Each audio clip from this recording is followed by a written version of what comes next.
옛날 어느 작은 마을에 진철이라는 청년이 살고 있었다. 진철은 대학을 졸업하고 서울에서 취직 준비를 하다가 실패하고 고향으로 돌아오게 되었다. 그는 마음이 힘들 때마다 산책을 하곤 했는데 그가 가장 좋아하는 곳은 마을 외곽에 있는 오래된 폐교였다. 폐교는 마을 사람들에게 소름 끼치는 장소로 알려져 있었지만 진철은 그저 낡고 버려진 건물일 뿐이라고 생각했다. 어느 날 저녁, 진철은 폐교를 찾아갔다. 해가 저물어가면서 어둠이 짙어지기 시작했고 그의 발걸음에 따라 길게 들이운 그림자가 폐교 건물에 들이우고 있었다. 그는 평소와 다름없이 건물 내부를 돌아다니며 자신의 생각에 잠겨 있었다. 창문은 대부분 깨져 있었고 책상과 의자는 먼지가 두껍게 쌓여 있었지만 그의 마음은 어쩐지 편안해졌다. 그 다음 우연히 진철은 예전에 보지 못한 문을 발견했다.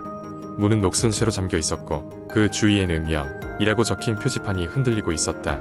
진철은 호기심에 문을 열어보기로 결심했다. 힘을 주어 문을 밀자 삐걱거리는 소리와 함께 문이 조금 열렸다. 그 틈으로 차가운 바람이 그의 얼굴을 스치고 지나갔다. 문 너머로 이어진 것은 지하로 향하는 기다란 계단이었다. 진철은 흥미로움과 약간의 두려움을 안고 계단을 내려갔다. 지하실은 어둡고 불쾌한 냄새가 가득한 밀폐된 공간이었다. 그는 핸드폰에 손전등을 켠 채로 주변을 살펴봤다. 벽에는 이상한 기호와 그림들이 그려져 있었고 바닥에는 먼지가 두껍게 쌓여 있어 오랜 시간 동안 아무도 이곳에 오지 않았음을 보여주었다. 그러다 갑자기 진철의 눈앞에 낯선 그림자들이 보이기 시작했다. 처음에는 그의 착각인 줄 알았지만 그림자들은 점점 더 뚜렷해졌다. 그들은 사람의 형상을 하고 있었고 서서히 진철 쪽으로 다가오고 있었다. 그는 숨을 죽이고 그 자리에서 얼어붙은 채 그림자들의 움직임을 주시했다. 그림자들은 소리 없이 그 주변을 맴돌며 마치 그를 초대라도 하는 듯 손짓을 하고 있었다. 진철은 이상하게도 그 그림자들이 자신에게 해를 가하지 않을 것이라는 기분에 사로잡혔다. 마치 무언가를 전하고 싶어하는 느낌이었다. 그는 그림자를 따라 움직였다. 가장 큰 그림자가 그를 안내한 곳은 지하실. 한쪽 벽에 숨겨진 또 다른 작은 문이었다. 문을 열자 싸늘한 기운과 함께 노쇠한 목재로 만든 상자가 나타났다. 상자는 탁자 위에 놓여 있었고 오래된 자물쇠로 잠겨 있었다. 진철은 손전등으로 상자를 비추며 다가갔다. 그의 손길이 상자에 닿는 순간 전기가 몸을 타고 흐르듯 오싹한 기운이 온몸을 감쌌다. 갑자기 상자의 뚜껑이 열리고 그 안에서는 빛이 뿜어져 나왔다. 깜짝 놀란 진철은 뒤로 물러섰다. 상자 속에는 낡고 바랜 일기장이 들어있었다. 그는 조심스럽게 그것을 꺼내 들었다. 일기장의 표지에는 이곳에 숨겨진 진실이라고 적혀 있었다. 그는 일기장을 펼쳐 읽어나가기 시작했다. 그 일기장은 오래전 이 학교에서 일어났던 끔찍한 사건을 기록하고 있었다. 학생들 사이에 알 수 없는 전염병이 퍼졌고 이를 감추기 위해 학교 측은 환자들을 지하실에 가두어 두었다. 아이들은 오랜 시간 동안 그곳에서 고통받다가 결국 모두 목숨을 잃게 되었고 그들의 영혼은 오랫동안 지하실에 갇히게 되었다는 내용이었다. 진철은 등을 타고 흐르는 식은땀을 느끼며 일기장을 덮었다. 그리고 주변을 살펴보니 그림자들은 사라지고 없었다.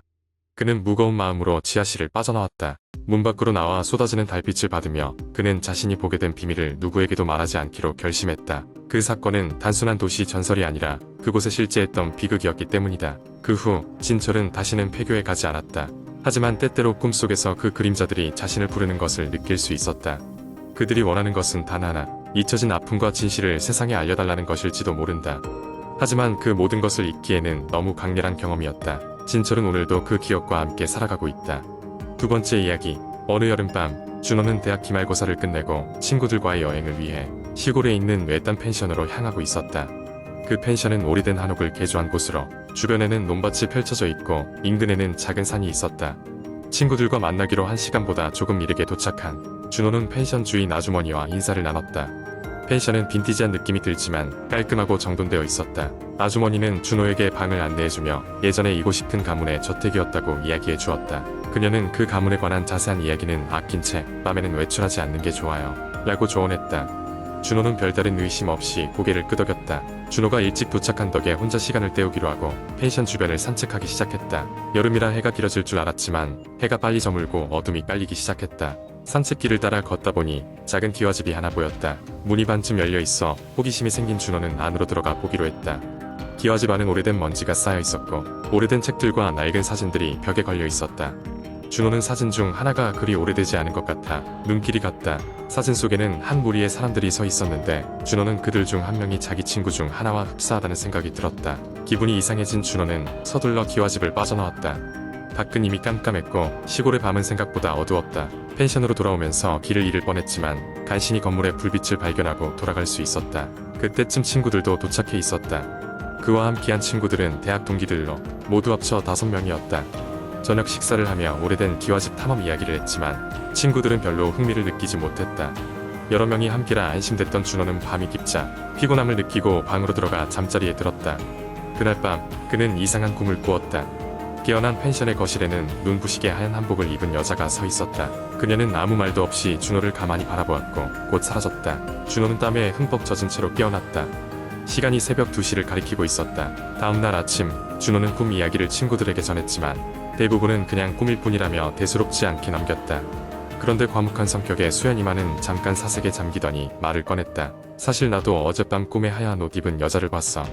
이야기는 거기서 끝나지 않았다. 점점 짙어지는 불안감을 무시할 수 없던 준호와 수연은 펜션 주인에게 그 꿈 이야기를 해보기로 했다. 주인은 이내 심각한 얼굴로 변하며 그곳에서 예전에 한 여성이 실종된 사건이 있었다고 설명해 주었다. 실종된 여성은 마지막으로 그 오래된 기와집에서 목격되었다고 했다.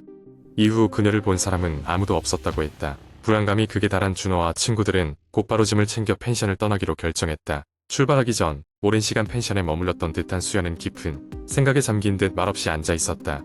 가자, 수연아. 재촉하는 친구들에게 그녀는 마지막으로 낮은 목소리로 말했다.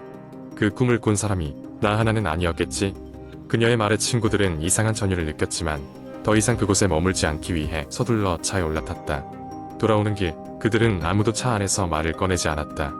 펜션을 벗어나는 마지막 순간까지도 준호는 뒷좌석 창문 너머로 누군가가 배웅하는 듯한 시선을 느꼈지만 차마 돌아볼 수는 없었다. 도시로 돌아온 후 각자 일상으로 복귀했지만 그들은 그 여름밤의 기이한 사건을 잊지 못했다. 시간이 지나면서 그날의 꿈과 경험은 하나의 신기루 같았지만 때때로 무겁게 내려앉는 기분에서 그들은 여전히 그날 밤의 섬뜩함을 느끼곤 했다. 세 번째 이야기. 서울 외곽 한적한 동네에 위치한 오래된 아파트 단지에는 많은 비밀이 숨겨져 있었다. 그 중에서도 가장 무서운 이야기는 바로 15층 꼭대기 2층의 전설이었다. 사람들이 탑층의 비밀이라고 부르는 이 이야기는 몇십 년 전으로 거슬러 올라간다. 1970년대 말 이 아파트가 처음 지어졌을 때 15층에는 젊은 부부가 이사를 들어왔다. 그들은 신혼부부였고 모든 것이 시작에 불과하다고 생각했다. 그러나 그들이 이사한 지 얼마 지나지 않아서 부부에게 이상한 일들이 벌어지기 시작했다. 밤마다 여자는 발작을 일으키기 시작했고 새벽이면 남자는 쿵쿵거리는 소리에 눈을 떴다. 처음에는 이 소리를 위층에서 나는 것으로 생각했지만 곧 그들이 가장 위층에 살고 있다는 것을 깨달았다. 어느 날 밤 남자는 소리의 근원을 찾기 위해 집을 나섰다. 아파트 복도를 따라 걸으며 소리의 방향을 찾으려 했지만 이상하게도 소리는 어디서 오는지 알 수 없었다. 복도로 나갈 때마다 소리가 멈췄고 다시 집에 들어가면 시작되었다. 몇 주가 지나면서 남자는 점점 정신적으로 고통받기 시작했다. 그는 혼자서 발소리가 복도 저편에서 다가오는 꿈을 꾸었다. 꿈속의 발자국은 항상 그의 문 앞에 멈췄고 문손잡이를 어지럽히는 소리를 들을 때도 있었다. 부부는 더 이상 그 상황을 참을 수 없었고 결국 이사를 결정했다. 하지만 이사 당일 여자는 흔적도 없이 사라졌다. 남자는 경찰에 신고했지만 그녀의 행방을 찾을 수 없었다.